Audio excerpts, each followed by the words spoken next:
Shalom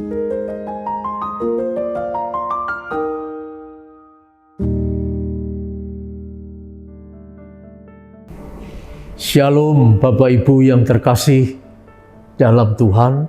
Mari kita bersama belajar dari sapaan gembala pada saat ini. Dan sebelum itu, mari kita berdoa bersama. Tuhan, terima kasih kami diberi kesempatan lagi untuk belajar bersama dari firman-Mu. Dalam Tuhan Yesus kami berdoa. Amin.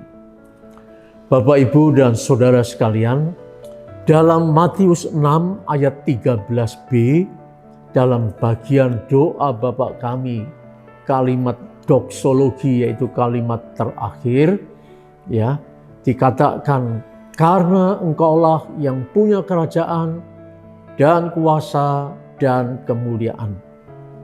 Kalimat ini dikurung dengan tanda baca bukan dalam Alkitab Anda? Artinya kalimat ini tidak ada dalam manuskrip. Kata-kata ini merupakan tambahan dari bapak-bapak gereja sebagai doksologi yang menutup doa Bapa kami. Itu sebabnya ada gereja yang tidak mau mengucapkan kata-kata ini. Karena ini dianggap bukan dari Yesus. Namun harus diakui bahwa warisan kata-kata ini atau doksologi ini dari bapak-bapak gereja tetap mempunyai arti dan kandungan makna teologis yang penting. Mari coba kita membahasnya. Yang pertama, mengapa ada kata penghubung karena? Pemakaian kata penghubung karena saya pikir sangat tepat dipakai sebagai penutup doa Bapa kami. Coba bayangkan, jika yang dipakai oleh bapak-bapak gereja adalah kata semoga, apa artinya? Makna doa Bapa kami bisa malah jadi rusak, bukan? Kata penghubung karena yang diikuti dengan kata engkau mempunyai makna yang dalam. Sebab kata ini menunjukkan kepada siapa kita berdoa.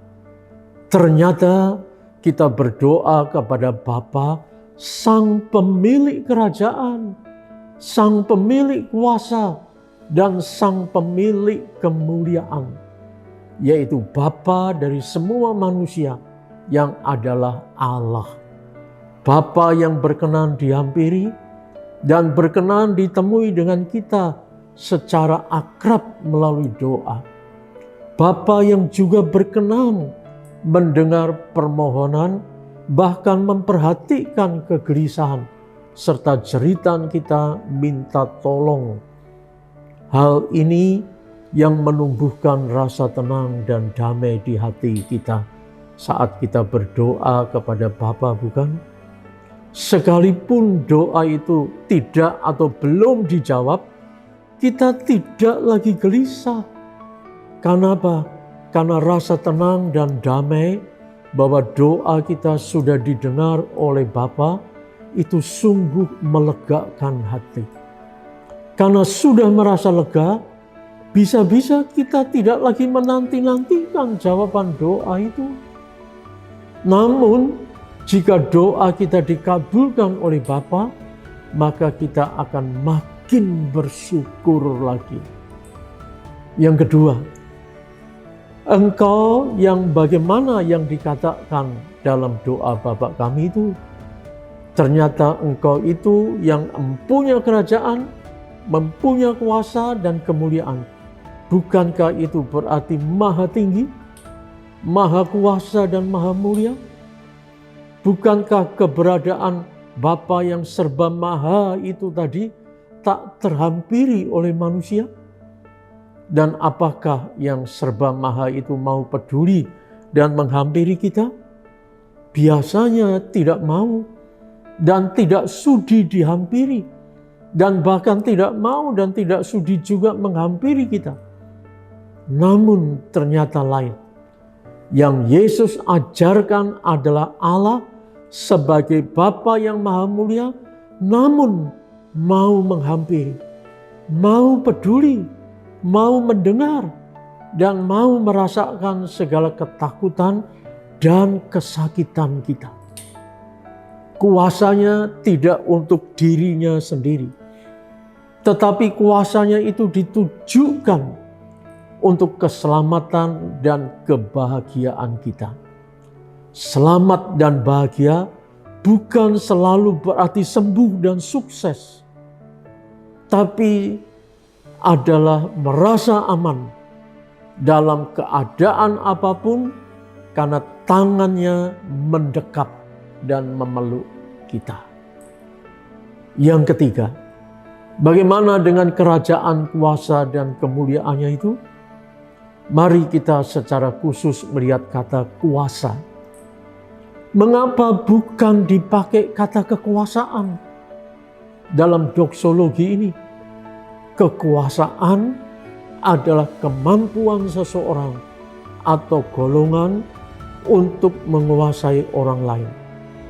Bisa karena kewenangan, bisa karena tekanan, bisa karena ancaman dengan kekuatan fisik, dengan kekuatan senjata, dengan hal ekonomi, dan lain-lain.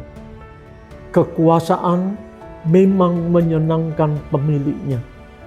Sebab itu, kekuasaan selalu diperebutkan, bahkan dengan cara-cara yang tidak beretika dan tidak bermoral. Lain dengan kuasa. Kuasa adalah kemampuan dan kesanggupan yang melekat pada diri seseorang atau sekelompok orang, digunakan untuk berbuat sesuatu bagi kebaikan dan kedamaian bersama. Dengan demikian, kekuasaan selalu bisa bersifat negatif jika disalahgunakan oleh yang mempunyai kekuasaan. Sebab sedang kuasa itu lebih bersifat positif. Kuasa yang positif itu dimiliki oleh Allah untuk keselamatan manusia dan dunia. Allah Bapa memiliki kerajaan, kuasa, dan kemuliaan yang sifatnya kekal. Sebab itu kita harus menghampirinya dengan hormat dan takjub. Ketahuilah bahwa kerajaan Bapa bukan untuk dirinya sendiri, tapi kita diperkenan untuk mewarisi kerajaan itu. Kuasanya yang tanpa batas dan di atas segala-galanya selalu dipakainya untuk menyelamatkan dan melindungi kita. Sedang kemuliaannya bukan untuk dikagumi, melainkan untuk menyadarkan kita bahwa kita layak menyembahnya, bahkan mengabarkan kemuliaannya melalui kehidupan, melalui tutur kata, melalui pemikiran kita sehari-hari. Supaya semua orang yang melihatnya akhirnya memuliakan Bapa di sorga. Dengan demikian, doksologi dalam doa Bapa kami, meskipun itu tambahan dari bapak-bapak gereja, tapi punya makna yang dalam untuk menyadarkan kita siapa yang kita hampiri dalam doa kita itu. Ternyata yang kita hampiri adalah Allah yang adalah Bapa, yang punya kerajaan, kuasa, dan kemuliaan sampai selama-lamanya.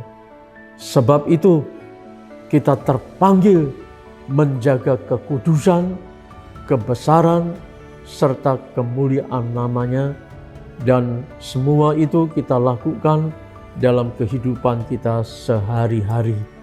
Amin.